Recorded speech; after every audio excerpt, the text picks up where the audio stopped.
So the Cheats and Liars update just came out today, and the first thing you might want to know is the new case type fun, and the second thing you might want to know is have they updated the murder case to be more fun?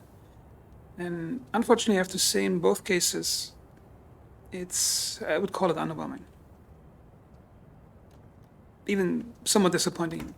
Okay, so one of the new buildings you can get is the hotel. You can see it from a distance. It has the hotel sign, and one on the roof, which you can see from a far distance too.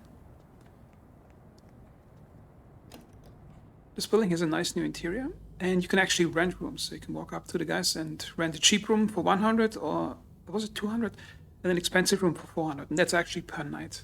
So you have to pay it every night. And if you want to check out the new case type, you have to go to the message board inside the hotel. And then you'll find one of the cases over here telling you about something with infidelity. Okay. Now first let's examine the problem with the new case type. Okay, I got a case board prepared over here. Now, in theory, that sounds like a really good thing. Okay, so for example, at the beginning, you get a job listing, and it tells you, careful investigator wanted, need confirmation, require hard evidence, photographs, emails, or documents. Then you call the person, you meet the person, they explain to you different details. And then you get like a guest pass to the person's home where the spouse of the person actually is in the home, and you get a guest pass. You can just go in and examine the house as the person is there. And up to that point, it sounds really fun. The problem is it has the same structural problems like the murder cases. Let me walk you through this case. So basically, the two cases, and they ended up almost exactly the same. Okay, here's the contact, and here's and this person figured out worked at a Navy company. So at first I thought something about workplace-related stuff, okay, but it wasn't. Then I found birth control pills and fingerprint that's unrelated, and it was in the home of that person. Then I thought, perhaps it's some extra lead that you can follow with fingerprint of a third party, because it wasn't the fingerprint of that person. But then I figured out this game is pretty woke. Notice here, gender male. And gender, well, you see it over here, what it says. So the birth control pills are just an accident, I think, by the way the game decorates certain flats. It actually doesn't take into account whether they're males or females in the room. They just, basically in this game, if you find a heel print of a possible suspect in a house, it's not a guarantee that it's a female. It's, I think, a 50-50 chance because it's a randomized. Okay, so then I checked out the computer of that person and found incriminating emails, because the job listing already tells you 3 different items you have to find. And the problem here is photographs, emails, or documents.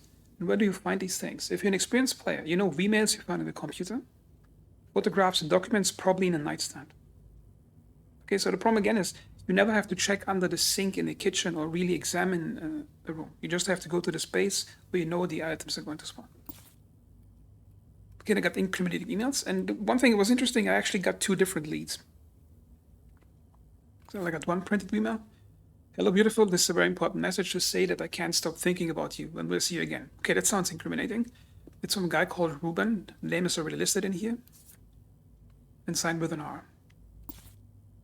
Okay, notice here, it tells you the full name of the person already. So you got that one as a suspect. The second printed email is delighted to confirm your rolling reservation at Novel is Dining. We look forward to welcoming you every Saturday, 8 p.m. I haven't tested this, but my guess is that's actually a meeting point for the person the cheating person with the third party every Saturday at 20. But it was like early in the week, so I didn't want to test that. So it might actually be a good feature in the game if that's actually the case. I'm not sure. I haven't verified it. Okay. Then the next printed email was, listen up, person name. You saw nothing. We never matched on love, and I didn't indicate any particular preferences in my affidavit, right? Zuri. Okay, that's like some date that went wrong. Okay, so that's the second lead. Printed email, no subject. Yes, we matched. I think it's a cruncher error. Let's just never mention this again. The images in particular. Okay, again, incriminating, and you got 2 leads. So that's a good thing about the new case type. It generates at least 2 possible leads. So it's suspect 1 and suspect 2. And the way I actually solved it was because it's not on the oh wait, it actually is here. Letter to Ruben. R.E., my life is empty when you're up with me. I must see you tonight. It hurts to be apart. Sign. Now that's the incriminating letter you can actually use in resolving the case. So if you point to that letter, you can actually win it. Now, at least here it's a bit difficult. It says RE, so it's not the full name. However, you can still brute force that thing by just going to the address book and flip through it and see how many people start with R and have a second name with E. You probably find 10 or 20 names, and then you can just filter through them.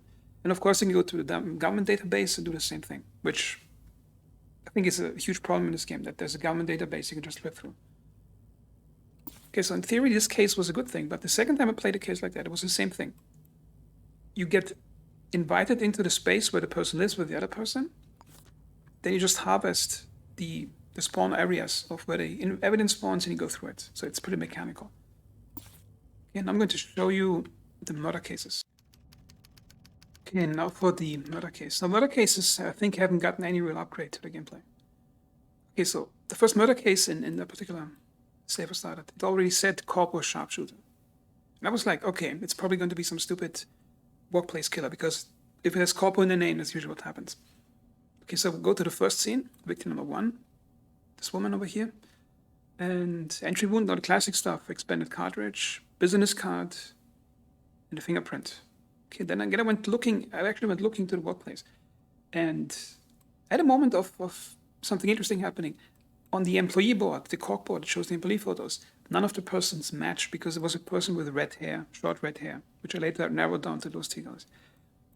And I went to the workplace, checked the employees, and it was none of the employees. So I thought, perhaps the thing got an upgrade. Perhaps they changed it so the corpo killer targets people in the corporation without actually being part of it.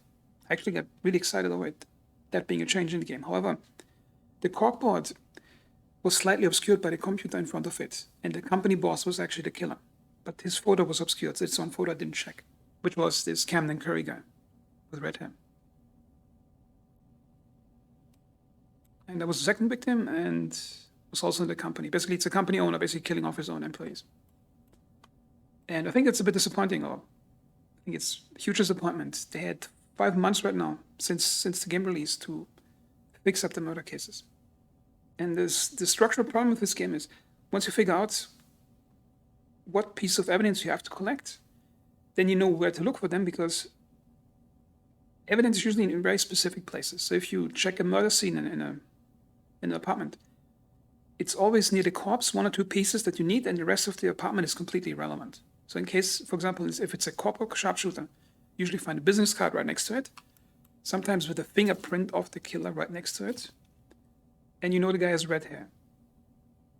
And if you then can't go to the, government database to brute force it, you just keep asking around until you narrow down some photo of a person with a red face or red hair. And I did that by using a CCTV camera. So it's exactly like the previous cases. So overall, I think the patch is, I'd call it underwhelming. Also, if you have paid attention in the video, I think in the first 2 minutes on the case board, I made an inside joke about The Sopranos. Perhaps some of you spotted it.